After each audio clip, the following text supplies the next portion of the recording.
직육면체에 짙은 갈색을 띠고 있는 디저트로 부드러운 식감과 풍부한 초콜릿 향이 특징이며 넣는 재료에 따라 촉촉하거나 찐득하게 만들 수 있는데 이것은 바로 브라우니입니다. 미국의 한 여성이 초콜릿 케이크를 구우려고 하고 있었는데 케이크를 부풀어 오르게 만드는 재료인 베이킹 파우더를 넣는 것을 깜빡했던 것입니다. 그래서 그녀의 케이크는 납작해졌고 어쩔 수 없이 손님에게 대접했는데 실수로 만들어진 초코 케이크를 먹은 사람들은 아주 맛있다고 좋아했다고 합니다. 지금 우리가 맛있게 먹고 있는 브라우니는 이렇게 만들어졌습니다.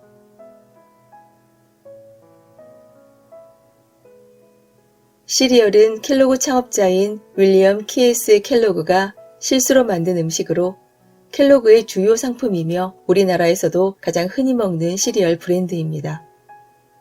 켈로그 형제가 채식 생활을 지향하는 요양원을 운영하고 있던 때 동생은 그곳에서 매니저로 근무했습니다. 19세기 당시 미국인들의 육류 과다 소비로 이를 줄이고자 채식으로 생활을 개선할 때였습니다.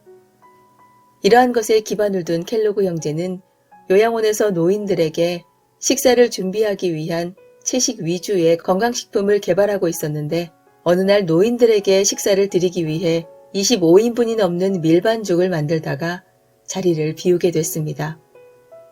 시간이 지나자 밀반죽이 딱딱하게 굳어버렸고 이 반죽들을 버리기 아까웠던 켈로그 형제는 반죽들을 롤러 압축기에 넣어 돌렸는데 모두 부서져서 나왔습니다.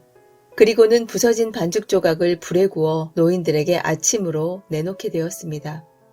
불에 구워진 그 조각들은 의외로 반응이 좋았고 그 후 켈로그는 요양원에서 여러 곡물을 이용한 요리를 실험하게 되었습니다. 그렇게 콘플레이크, 그래놀라 등이 탄생하며 동생이 켈로그사를 설립하였던 것입니다. 전 세계인의 아침을 책임지며 꾸준한 사랑을 받고 있는 시리얼은 이렇게 탄생했습니다. 초코칩은 사람들이 많이 먹는 과자이기도 하지만 좋아하지 않는 사람들이 거의 없을 정도로 인기가 많습니다. 이 초코칩은 휴게소 직원의 실수로 만들어졌는데요.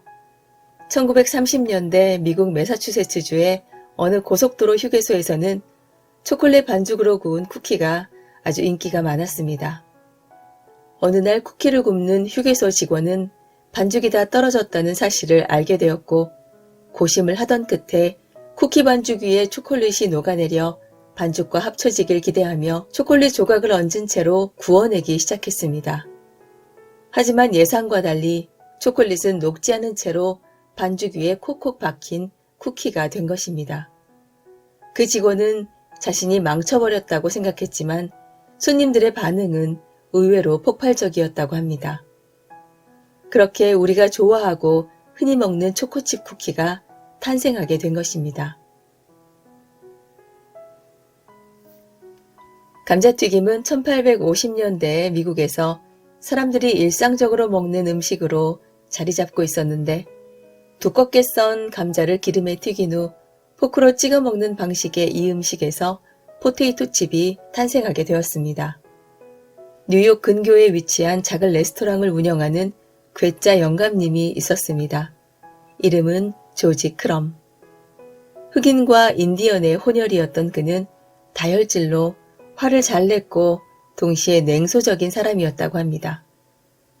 손님이 음식에 대해 불평을 하면 그 다음에는 도저히 못 먹을 음식을 만들어 다시 내놓고 그 손님이 화를 내며 자리를 박차고 나가는 모습을 보며 즐기는 괴짜였습니다.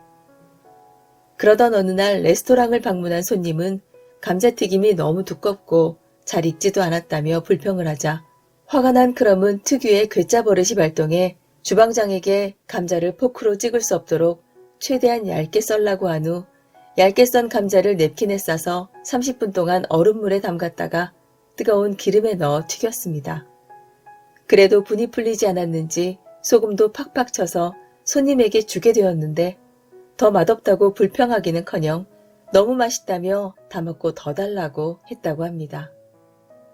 실망한 괴짜 영감은 동시에 좋은 아이디어가 떠올라서 아예 그 요리를 메뉴로 만들어 버렸는데 그렇게 만들어진 포테이토 칩은 인기가 아주 많았고 나중에 그 주방장이 독립해서 차린 식당에서도 포테이토 칩은 인기 폭발이었다고 합니다. 처음에는 포테이토 칩이 맨 처음 만들어진 지역의 이름을 따서 사로토가 칩으로 불렀는데 1920년대까지만 해도 미국 동북부 지역에서만 먹다가 나중에 미국 전역으로 퍼지면서 포테이토 칩이 되었다고 합니다. 미국의 프랭크 에퍼슨이란 소녀는 돈을 아끼기 위해 집에서 음료를 만들어 마셨습니다. 소다 음료를 만들어 마시기 위해 컵에 재료를 넣고 막대로 휘젓다가 날이 어둑해져 재료를 잠시 현관 밖에 두게 되었는데 프랭크는 그 음료를 밖에 두었다는 사실을 밤새 잊어버리고 말았습니다. 다음날 아침이 돼서야 생각이 난 프랭크는 확인을 해보니 막대가 꽂힌 채로 음료수가 얼어 있었던 것입니다. 하필 그 전날 밤이 매우 추웠던 게 화근이었던 거죠. 건망증으로 인해 음료를 망쳤다는 생각과는 달리 꺼내어 먹은 얼어버린 음료의 맛은 시원하고 맛있었습니다. 이는 처음엔 언과자라는 뜻의 앱시클로 불리다가 그 후엔 소다 음료라는 뜻의 팝과 고드름이라는 뜻의 단어 아이시클이 합쳐져서 팝시클로 부르게 되었고 이것이 우리가 즐겨 먹는 아이스바 혹은 하드의 전신이라고 합니다. 안녕하세요. 아이즈입니다. 오늘은 실수로 만들어진 음식 중 5가지 음식에 대해 전해드렸습니다. 사람이라면 실수를 할 수 있고 반드시 성공한다는 보장은 없습니다. 사람들은 실수를 하기도 하지만 실수는 성공의 어머니라고도 합니다. 실수가 무조건 안 좋은 것이 아니라 오히려 더 좋은 것이 될 수 있습니다. 그게 바로 오늘 소개해드린 실수로 만들어진 음식들이 아닐까 합니다. 내일이 설입니다. 오늘 음식 하시느라 스트레스 많이 받으신 분들도 계실 거예요. 멀리까지 차로 이동하셔야 해서 힘드신 분들도 계실 겁니다. 아내분께 현금과 함께 미안하고 고맙다 한마디 해주시면 큰 사랑을 받으실 겁니다. 남편분께도 고생이 많다 고맙다 해주시고요. 지갑에 살짝 용돈 조금 넣어두면 분위기 정말 샤방샤방해질 겁니다. 연휴 건강하게 잘 보내시고요. 설 연휴니까 그에 맞게 여러분 새해 복 많이 받으세요. 제가 목감기가 아주 조금 걸렸는데요. 듣기 불편하지 않으셨는지 모르겠습니다. 끝까지 들어주신 여러분 고맙습니다. 아이즈였습니다.